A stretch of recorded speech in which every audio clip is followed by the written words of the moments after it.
Anhydrous ammonia, anyone know what that is? I'm Marty T. Hawkins with Warehouse and Operations as a Career, and we appreciate you checking in with us. My apologies, I'm a bit hoarse today, but hey, let's have some fun anyway. I brought up the words anhydrous ammonia a few weeks ago, and I had gotten a few questions about it, so let's look it up today. Merriam-Webster tells us that anhydrous means free from water, and they explain that ammonia is a pungent, colorless gas alkaline compound of nitrogen and hydrogen, which is NH3, that it is very soluble in water and can easily be condensed to a liquid by cold and pressure. So looking up anhydrous ammonia, we learn it is ammonia in its purest form that contains no water. At cdc.gov, we learn anhydrous ammonia is a colorless gas with pungent, suffocating fumes and is used in an agricultural fertilizer and industrial refrigerants. When handled improperly, anhydrous ammonia can be immediately dangerous to life or health. As liquid, anhydrous ammonia is released from its container into the air. It expands rapidly, forming a large cloud that acts like a heavier-than-air gas for a period of time. Because the vapors hug the ground initially, the chances for humans to be exposed are greater than most other gases. Symptoms of anhydrous ammonia exposure include eye, nose, and throat irritation, breathing difficulty, wheezing or chest pain, pulmonary edema, pink frothy sputum, burns, blisters, and frostbite. It's important to remember that exposure can be fatal at high concentrations even.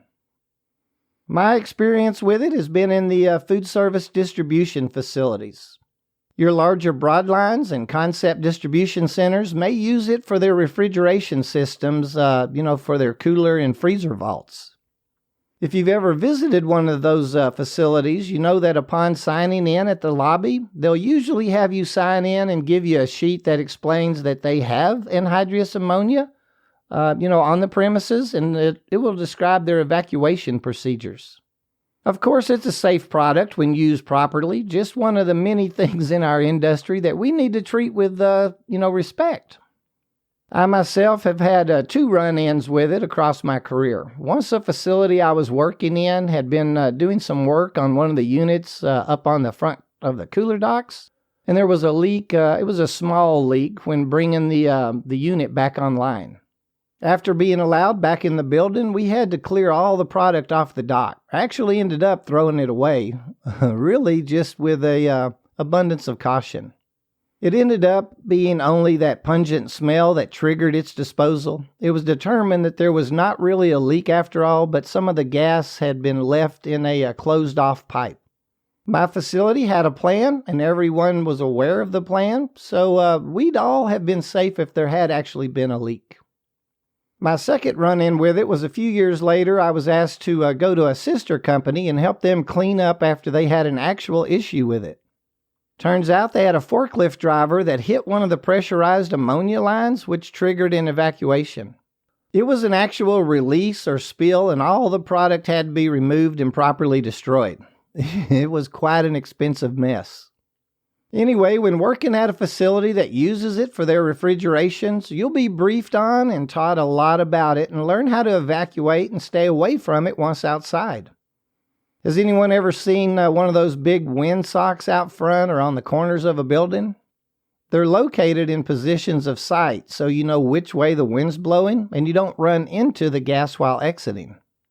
Again, it can be very dangerous stuff, but like every other tool in our industry, treat it with respect, know how to handle it safely, and adhere to all your safety procedures, and it is very safe and efficient to use.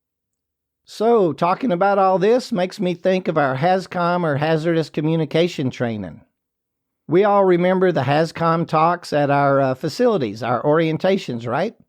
Hazard communication, also known as HazCom, is a set of processes and procedures that employers and importers must implement in the workplace to communicate any hazards that are associated with chemicals during the handling, storing, and the shipping of any kind of exposure that we could run into. Online at osha.gov, they have a really good fact sheet, and I'll add the link in today's show notes. You ought to check it out. I'm pretty sure that you'll find it interesting. I won't go through or read the whole thing to you, but I would like to hit on a couple of the high points real quick. I think the first paragraph of the standard pretty much wraps it up. It states, new changes to the Occupational Safety and Health Administration's Hazard Communication Standard are bringing the United States into alignment with the globally harmonized system of classification and labeling of chemicals, which is GHS, further improving safety and health protections for America's workers. He goes on to say, building on the success of OSHA's current hazard communication standard, the GHS is expected to prevent injuries and illnesses, save lives, and improve trade conditions for chemical manufacturers. And I think that this next sentence spells it out for us as employees. The hazard communication standard of 1983 gave the workers the right to know, but the new globally harmonized systems gives the workers the right to understand. Let's go through these real quick. The 4 major changes were hazard classification. Chemical manufacturers and importers are required to determine the hazards of the chemicals that they produce or import. It mentioned labeling or labels. Chemical manufacturers and importers must provide a label that includes a signal word, hazard statement, and precautionary statement for each hazard class and category. One of my favorite, safety data sheets. The new format requires 16 specific sections, ensuring consistency and presentation of important protection information. And then the 4th one is information and training. To facilitate understanding of the new system, the new standards require that workers be trained by December 1st, 2013 on the new label elements and safety data sheet format, in addition to the current training requirements. Again, this is a pretty informative read. Pull it up if you have a moment and check it out. I found another good URL. It was redonline.com. It's another good site I found on the subject. I like this site as it breaks down the wording into something us as employees and employers can really understand. For today's discussion, I'd like to talk a little more about safety data sheets. As we know, or I hope we all know, we have to know where the SDS stations or the books are kept at our facilities. I feel it's our responsibility to even ask, if no one has shown them to us. It should be a part of our orientation, but if it's not, ask. Please know how to use them and be able to understand what you're looking at or what you're looking for. As we've learned, every chemical in our building should have an SDS sheet. Many of you may still be calling them an MSDS sheet, and that's okay. They're the same thing these days, but SDS or safety data sheet is the proper name for them now. Anyway, please understand them. It's important, and it's really our job to know it. So let me go through this real quick. The SDS sheet is broken down into 16 sections. Section 1 is identification or what it is. Its name, product type, SDS number, and usually the supplier's details. Section 2 gives us the product's OSHA status, its classification, GHS labels and hazard statements, and a little on storage and disposal information. Section 3 is composition and information on ingredients. Section 4, and this is an important one to us, or one of the 2 sections that I always like to talk to.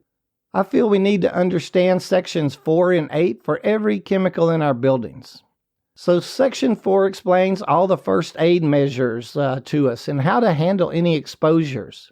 That's an important one, ladies and gentlemen. Section 5 discusses firefighting measures, and section 6 explains accidental release measures. With section 7, it's talking about the handling and storage of the product.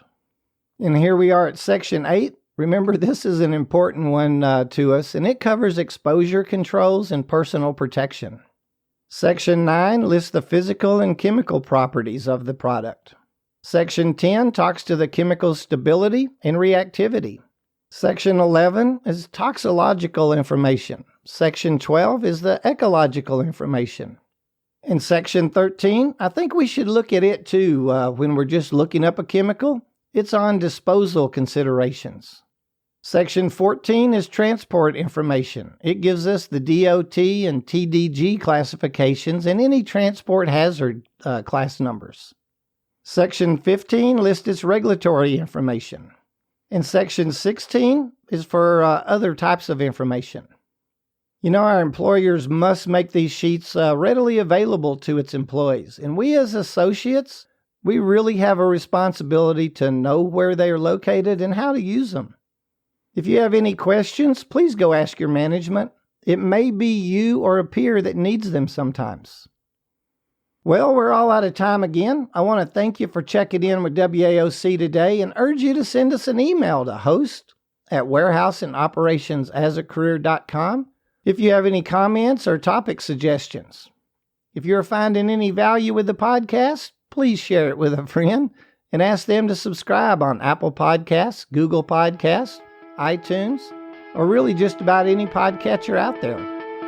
Until next week, be safe, and if you don't know where your SDS books are kept, please go in tomorrow and find out.